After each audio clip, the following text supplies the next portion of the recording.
안녕하십니까. 하우패스에서 보상법규 과목을 맡고 있는 공대호 변호사라고 합니다. 네, 종합반 OT 관련해서 감정평가 및 보상법규 과목에 대한 내용을 설명드리기 위해서 영상을 촬영하게 되었고요. 그러면 하나씩 설명을 드리겠습니다. 말씀드릴 부분은 크게 두 가지입니다. 공부 방법, 그 다음에 강의 일정 두 가지고요. 공부 방법에서는 감정평가 및 보상법규라는 과목이 어떤 건지 말씀드리고, 합리적인 공부 방법에 대해서도 같이 한번 이야기해 보겠습니다. 감정평가 및 보상법규가 뭔지 한번 말씀을 드리면, 저희가 2차 시험이잖아요. 1차 시험이 있고 2차 시험이 있다. 그러니까 쉽게 얘기하면 감정평가 및 보상법규는 2차 과목 중에 하나이죠. 1차는 다 객관식이고 2차 과목은 다 주관식입니다. 주관식이고 서술하는 과목입니다. 그래서 감정평가 및 보상법규는 2차 과목의 하나다. 2차 과목은 실무, 감정평가 실무, 감정평가 이론, 그 다음에 감정평가 및 보상법규. 그래서 법규 이렇게 표현을 쓰는데요. 그래서 실무, 이론, 법규 이렇게 보통 표현을 하고 있습니다. 그래서 법규에 해당하는 과목의 정식 명칭, 그러니까 여러분들이 산업인력공단의 홈페이지에서 시험에 대해서 공고문을 다운받으시면 감정평가 및 보상법규라는 용어를 쓰고 있습니다. 그러면 저희가 법규라는 용어를 쓰고 있기 때문에 어떤 내용이 구성이 되는지를 봐야 돼요. 그래서 먼저 시험 범위를 보면 우리는 3개 법률 과목이 시험의 범위가 됩니다. 그러면 3개 법률이 어떤 법률이냐면, 공익사업을 위한 토지 등의 취득 및 보상에 관한 법률, 이게 하나 있고요. 그 다음에 부동산 가격 공시에 관한 법률, 이게 하나 있고요. 감정평가 및 감정평가사에 관한 법률, 이게 하나가 있습니다. 그래서 이 3개의 법률에 대한 문제를 내고 내가 주관식으로 쓰는 것이 바로 이 과목이 되겠습니다. 여기서 하나 체크할 부분은 이 3개의 법률이 전부 행정법 영역에 해당합니다. 우리 행정법의 영역에 해당하기 때문에 행정법 기본 이론 같은 것들을 먼저 배우는 것이 필요하다. 그래서 커리큘럼을 보통 볼 때 이론 과목을 할 때요, 요 3개의 법률을 개별법이라고 합니다. 그래서 요게 또 이제 행정법은 여러 가지 법률의 기본이 되는 이론들의 총체를 말하는 거거든요. 그래서 행정법을 먼저 배우고, 기본 지식을 먼저 배우고, 그 토대 위에서 개별법을 배우는 강의 구성이 잡혀져 있습니다. 그래서 개별법 앞서서 행정법이 먼저 배우는 과목으로 보실 수가 있는데, 그 이유가 바로 우리 시험 범위에 해당하는 3개의 법률이 모두 행정법 영역에 있기 때문입니다. 요거 말씀드리고요. 시험 문제를 보면, 시험 문제는 우리 시험 과목별 4개의 문항으로 나눠져 있습니다. 100점 만점이고요. 100분의 시간이 주어집니다. 그래서 100분 동안 100점의 문제를 풀게 되는 그런 문제입니다. 그 다음에 16쪽의 답안지를 쓰는 거거든요. 그래서 4개 문항이 주어지고 100분이 주어지고 16쪽의 답안지를 시간 100분 안에 작성을 하는 시험이다. 논술 시험이다. 이렇게 이해를 하시면 좀 수월할 것 같습니다.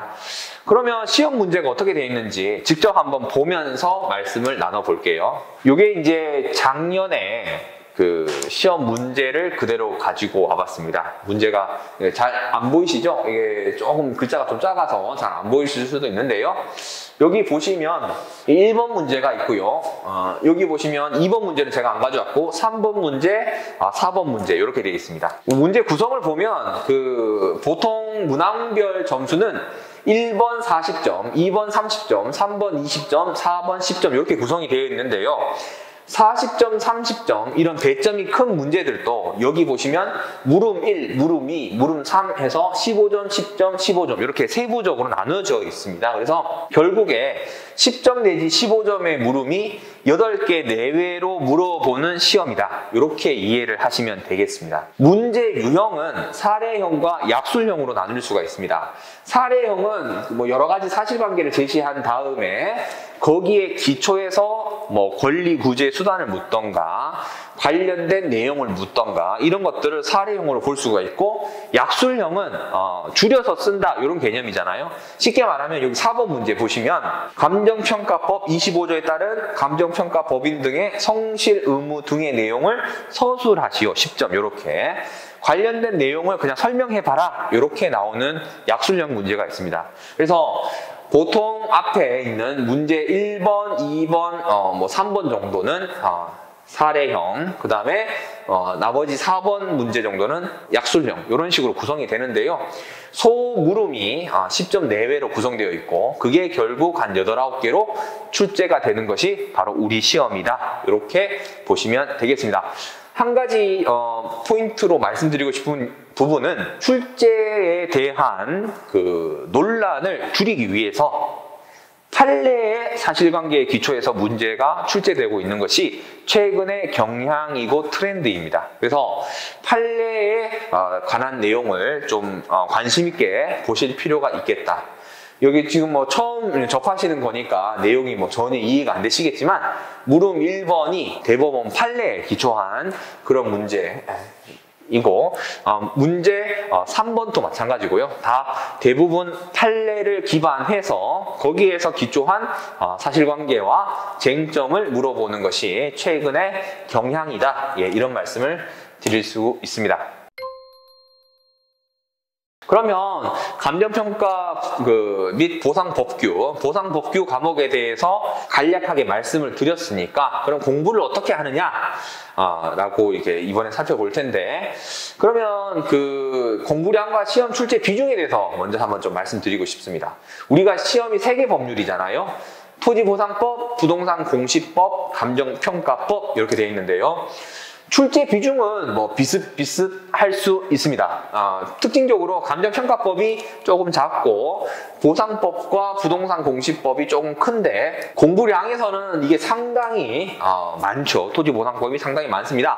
그 이유는 그 내용이 법 조문 내용이 많고 다른 법률에 비해서 역사와 전통이 있는 법률입니다. 그래서 관련된 쟁점과 이론, 법률 규정의 내용, 양 자체가 많습니다. 우리 사회에서도 관심을 많이 가지고 있는 부분이 토지보상법이라고도 볼 수 있기 때문에 공부하시는 데 있어서 공부량은 한 70% 정도는 차지한다. 이거는 내가 70%의 비중을 두고 공부를 해야 된다. 이것이 아니라 교재 내용이나 교재 시험 문제다 보면 그 공부 이 파트에 대한 내용들이 상당히 많다라는 겁니다. 그래서 상대적으로 공부의 양이 70% 정도는 잡아먹고 있는 것이 현실이라고 보시면 되겠습니다. 공부할 것이 많다. 나머지 2개 법률에 비해서 공부할 것이 많다. 이렇게 보시면 되겠습니다. 그 다음에 주관식 논술 시험의 특성에 대해서 좀 말씀드리고 싶습니다. 여러분들 그 대학 입학하실 때 논술에 대한 뭐 학원이나 강의를 들으신 적도 있겠지만 우리가 주관식 논술 시험이라는 거는 객관식과는 좀 다른 부분이 있거든요. 그래서 실질적인 부분으로는 그 1차 객관식과 마찬가지로 이해하고 암기하는 것이 필요합니다. 그런데 객관식은 이해와 암기가 되면 형식적인 부분은 크게 필요치 않아요. 왜냐하면 이해와 암기가 되면 고르는 것이 1, 2, 3, 4, 5 주어진 객관식에서 몇 번을 체크를 하면 되는 거잖아요. 하지만 우리 그 2차의 법규 시험은 이 주어진 사실관계가 없고 이 내용들을 내가 직접 답안지에 서술을 해야 된다는 것에 특징이 있습니다. 그래서 이해와 암기라는 실질적 부분도 당연히 중요하지만 형식적인 부분, 즉 시간은 많이 걸리지 않지만 내가 개념적으로 2차의 논술 시험이 이런 형식을 갖추어서 작성해야 된다는 부분을 내 스스로 정립하는 부분 역시 상당히 중요하다라는 말씀을 드립니다. 객관식과 다르다는 부분이죠.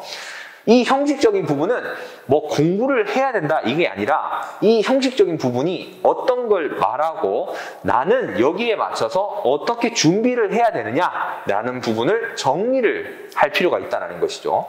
예컨대 답안을 어떻게 작성을 해야 되느냐, 16장을 작성을 하는 거잖아요.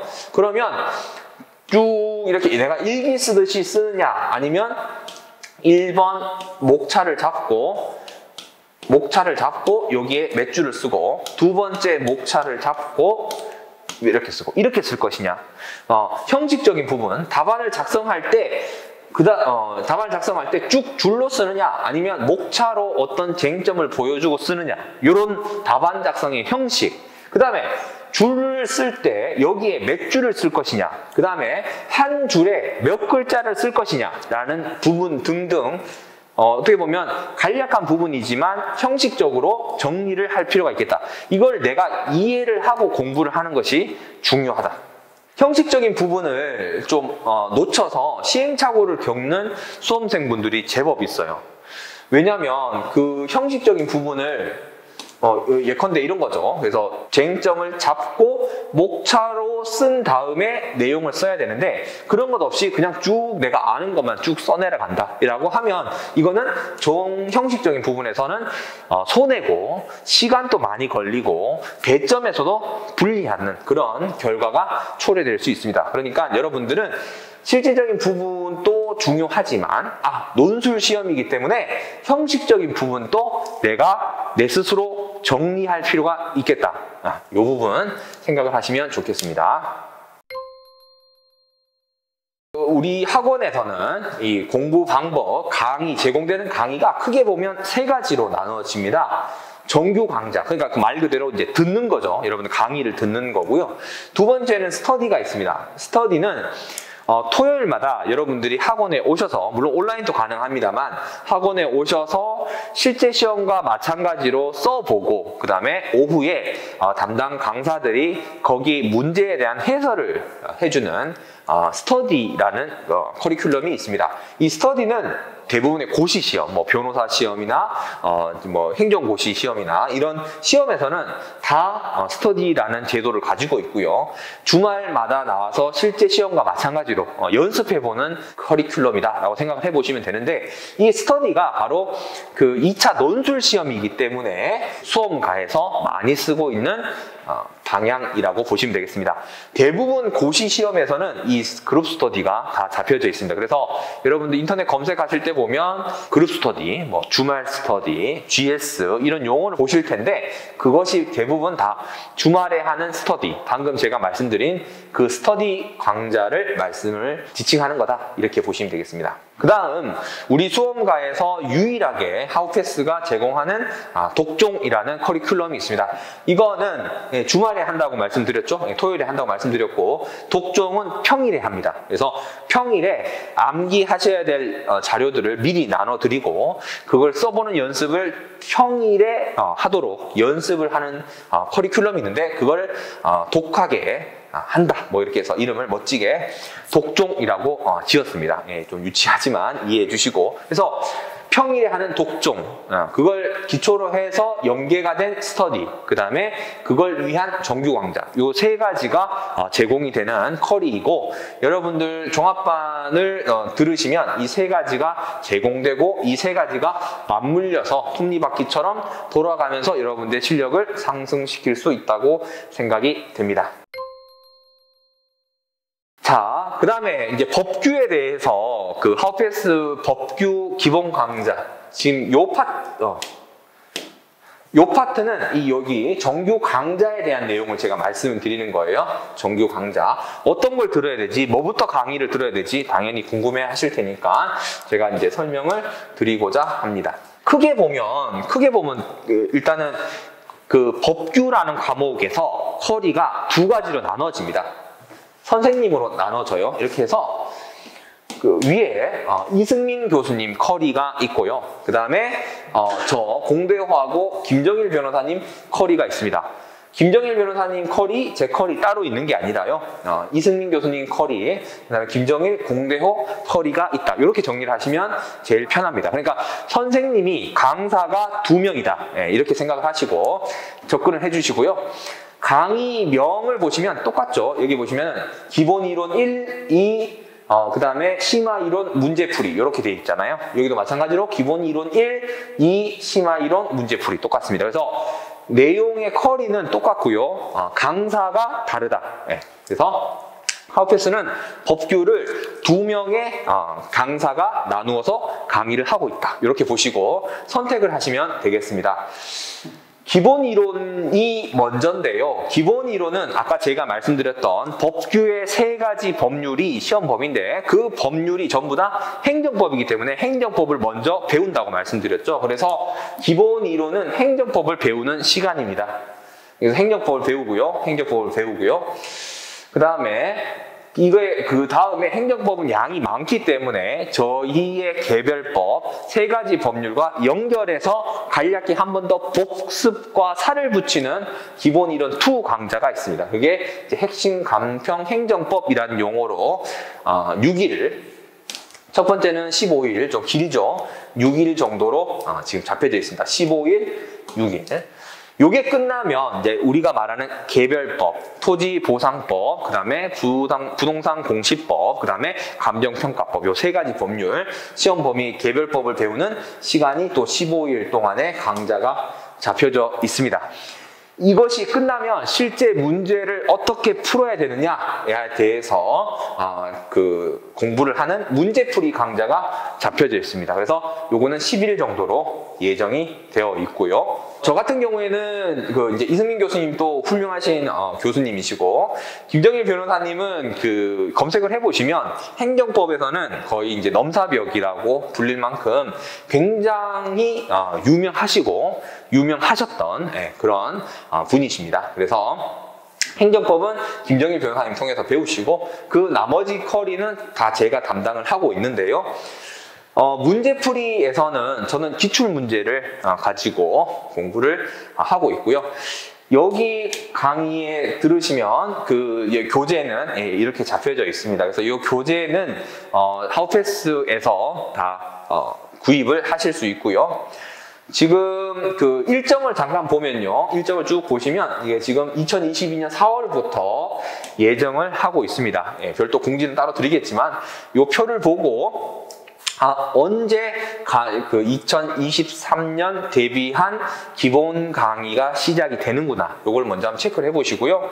이승민 교수님 같은 경우에는 목요일, 금요일 여기에 요일을 잡고 있고요. 그냥 저녁 시간이 아니라 낮 시간입니다. 그 다음에 저와 김정일 변호사님 같은 경우에는 토요일하고 목요일을 실강을 하고 있고요. 시간은 다 저녁 타임입니다. 그래서 여기에 차이가 조금 있죠. 물론 온라인으로 들으시면 크게 상관은 없고요. 교재도 이게 좀 다르고 저 같은 경우에는 지금 이제 6월부터 여러분들을 직접 뵙게 될 텐데 6월 전에 여기 지금 교재들을 전부 다 개정을 할 예정입니다. 그래서 미리 교재는 구입하지 마시고 최대한 빠른 시일 내에 제가 강의 전에는 반드시 교재를 개정해서 준비를 하도록 하겠습니다. 이렇게 잡혀져 있습니다. 그래서 쭉 설명을 드렸고요. 이해를 하시는 것이 좀 좋은데 이건 정규 강좌여서 저희 커리로 보면 4월부터 5월 말까지 해서 행정법 기본 이론을 끝내고 15일 45강 그 다음에 이제 이거 복습하는 차원의 핵심 간평 행정법을 6일 동안 18강을 통해서 6월부터 6월 말까지 해서 정리를 하고요. 그 다음에 개별법을 7월에 시작을 하고 기출 문제를 9월에 시작을 한다. 이렇게 이해를 하시면 되겠습니다. 전체적인 정규 강좌 커리를 말씀드렸고 앞에서 말씀드렸던 정규 강좌 이 부분 방금 말씀드렸던 거고요. 이거랑 별개로 스터디, 독종은 따로 별개로 유지가 됩니다. 그래서 이 3가지가 같이 쭉 돌아가게 되는 그런 커리를 제공을 하고 있다. 이런 말씀을 드리겠습니다. 마지막으로 제 소개를 잠깐 하면 저는 19기 감정평가사 합격 후에 로스쿨을 3회 졸업을 하고 지금 이제 변호사로 일을 하고 있습니다. 그래서 지금 현업은 주로 변호사 일을 하고 있고, 변호사는 지금 한 8년 정도 업무를 보고 있고, 실제 여기 지금 개별법, 토지보상법, 부동산공시법, 감정평가법과 관련된 소송 업무를 많이 담당을 하고 있습니다. 아무래도 이제 감정평가사 자격이 있다 보니까 로펌에서도 그쪽 업무를 담당을 제가 맡고 있고요. 그래서 실질적인 이론이나 그다음에 판례, 그다음에 소송 이런 내용을 이론부터 실무까지 다 경험을 해봤기 때문에 여러분들에게 좀 어떻게 보면은 눈에 확확 이해시킬 수 있도록 잘 설명드릴 수 있을 자신도 있고 준비도 많이 하고 있습니다. 간략히 제 소개를 말씀드렸고요. 정규 커리에서 또는 GS 독정에서 만나 뵙도록 하겠습니다. 이상으로 법규 과목에 대한 OT를 마치고 여러분들 건강한 모습으로 실제 뵙도록 바라면서 마치도록 하겠습니다. 감사합니다.